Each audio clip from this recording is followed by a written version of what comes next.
What is this? This is the family toaster, and it started giving us trouble quite a while ago. It's a little over 10 years old, and it began by it wouldn't stay latched down when you were trying to make toast, and then it got to the point it wouldn't heat at all, wouldn't turn on. So I said, okay, we got to get a new toaster. So I went out to Walmart and looked at the toasters, and I didn't expect to find anything American made, but I did expect to get something pretty decent quality for not a lot of money. Well, I bought one, of course, made in China, and it's the biggest piece of junk I ever saw. I said, you know what? I'm going to fix the old toaster. I'm so sick and tired of everything you see being made in China. It just makes me sick to my stomach. So if anybody else gets anything out of this video and is able to fix their own toaster, great. What had happened to this, when you make toast with this thing, this is the push down lever for the toast. When you push it down, this little bar down here latches right here where this solenoid is. This solenoid is connected to the in the one slice part of the toaster. There's an element down in there, that little bar right there. You see that little device? That's a bimetallic element.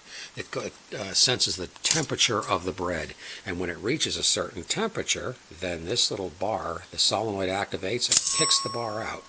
And there's a little notch in this bar right there. You can see the little square notch, and when you pull down, the bar traps the toaster down, the bread lowerer thing down.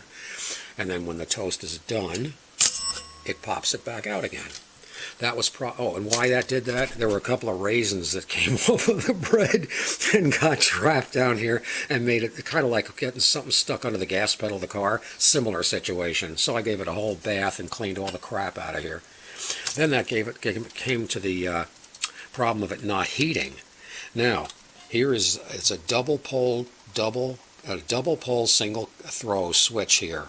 These two metal bars go to the heating elements, and it interrupts both sides of the AC line with these two contacts here.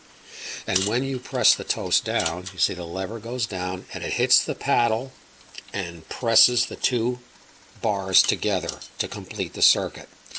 What happens is, over time, because there's by necessity, there is no support on this end of the bar. There can't be. And when you press down on this side, the bar eventually bends up like that, so it can't hit this paddle down to make the contact correctly.